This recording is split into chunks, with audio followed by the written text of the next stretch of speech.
Hi, this is KG, and in today's video, I will be comparing the Chromecast with Google TV device with the On 4K Pro device from Walmart that I got a few weeks ago.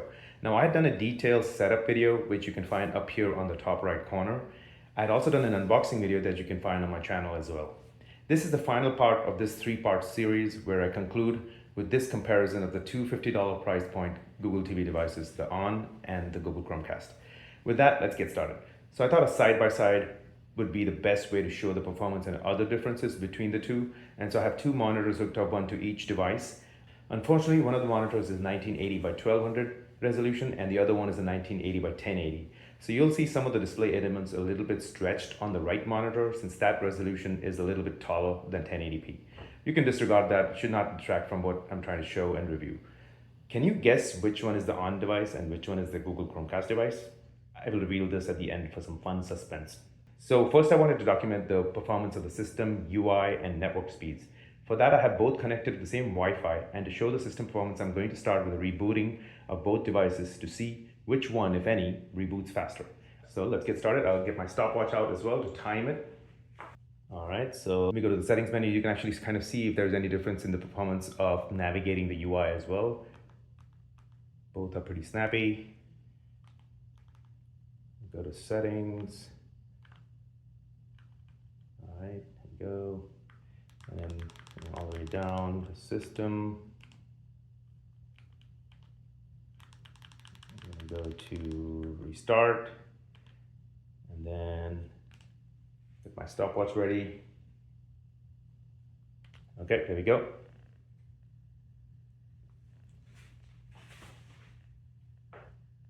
So let's see how long it takes. About 38 seconds on the right. And then I see the left one is actually asking me which account I need to log into. The right one did not. So it looks like the right one is already assuming that the account that I want to sign into is the one that I signed into last time. Whereas on the left, it's asking me to decide which account I want to log into. So let's do that. All right, so looks like the right one won this one. Now, let's go to the Play Store on both devices and download a Wi-Fi speed test app.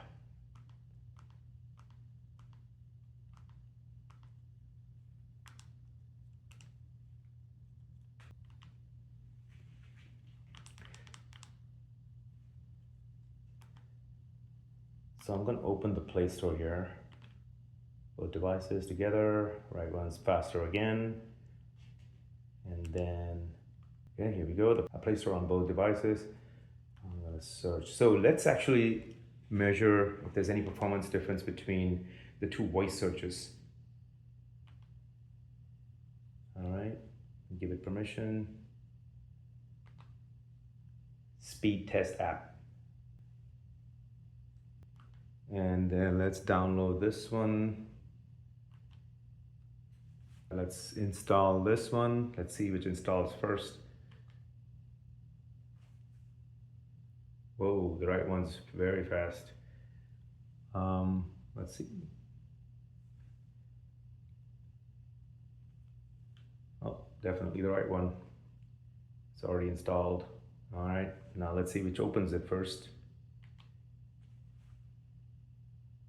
Whoa, again, the first, the right one on the right opened first.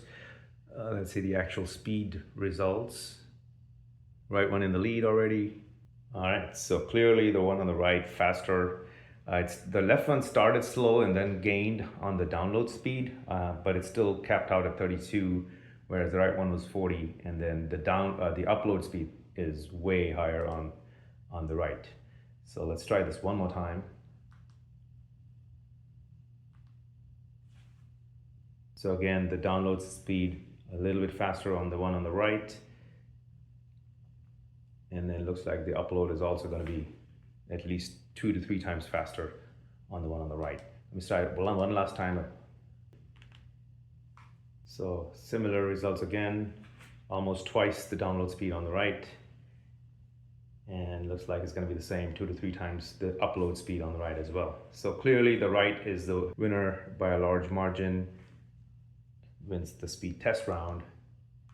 And the app install time was much lower also on the right. Okay, so it looks like clear winners here on the right. Let's see, let's navigate the UI to see if there's any differences that pop out.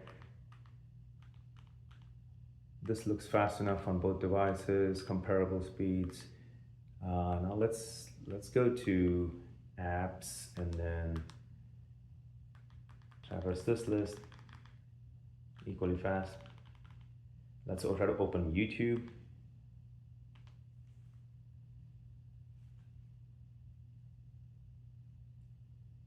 Slightly faster on the right.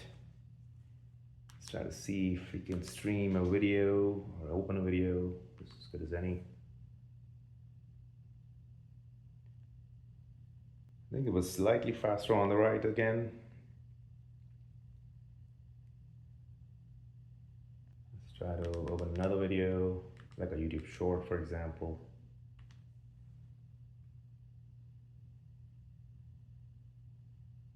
Comparable. Looks like again a little bit faster on the right. Let's try to open free TV. Let's see, because this is the Google TV Live TV integration with Pluto TV. Let's see. Whoa, a lot faster on the right. Switch channels. Again, faster on the right. Yeah, that's definitely, everything's a little bit faster on the right. Let's get music playing with the YouTube Music app.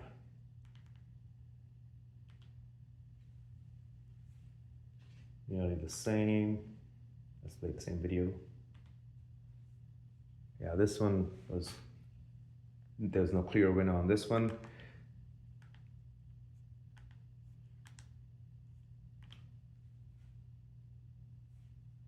Again, slightly faster on the right. Let's try to forward and see.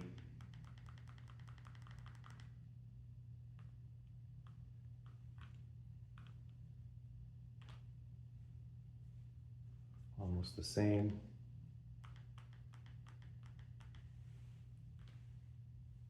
Slightly faster on the left this time.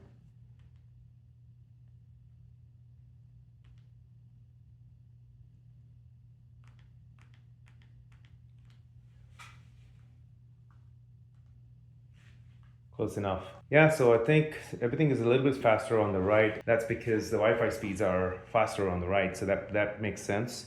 Now let's compare the remotes. So these are the remotes for the two devices. As you can see, the on device has a slightly longer remote, about the same width, just slightly longer. So you can tell it's about this much taller.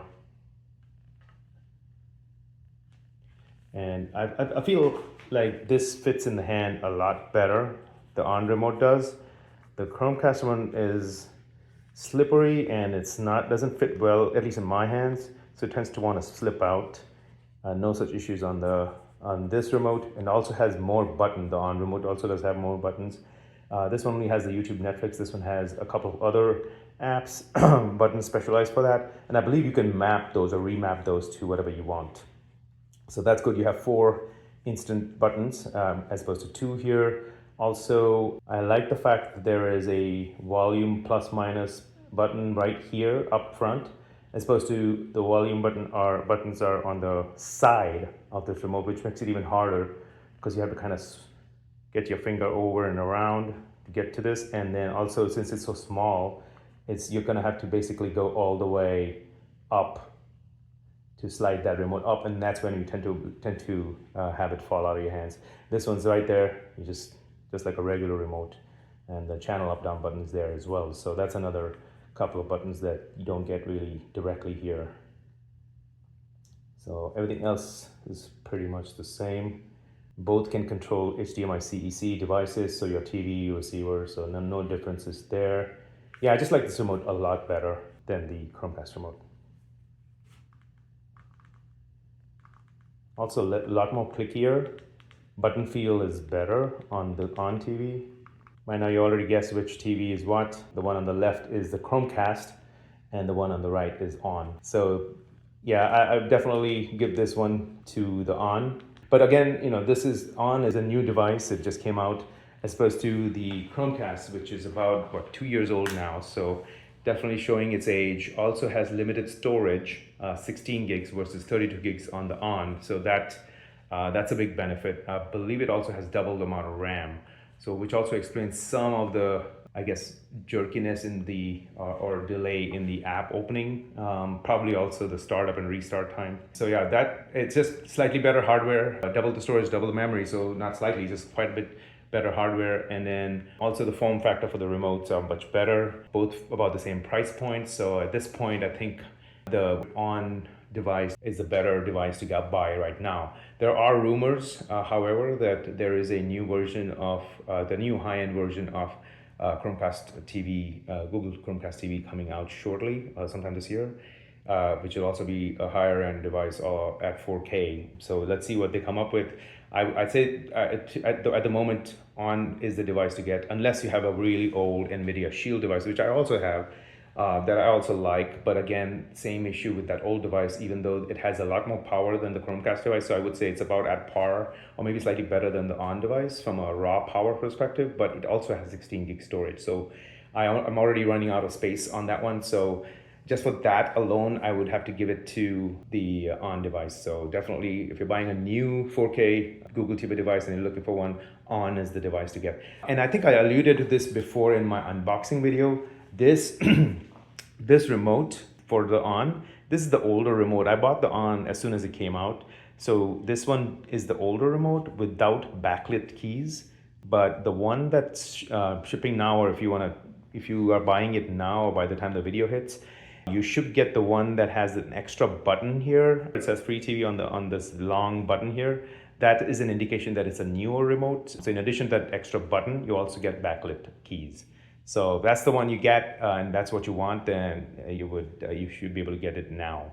And these are going to be phased out, so you won't be able to get this even if you want it. So I wanted this because I don't like that free TV ugly button, and I don't care about the backlit keys. So I got this one. So definitely a keeper for me, and I might just retire my Chromecast TV or give it away. Clearly better storage, better RAM does it for me. The performance is no, I'm not too worried about it. It's fast enough on the Chromecast, but definitely faster on the on. But the storage and the memory definitely play a part in opening apps, and the storage mainly if you have a lot of apps to install. So there you go. That's my review comparison between the two. Hope you liked it. Please subscribe for more. Thank you.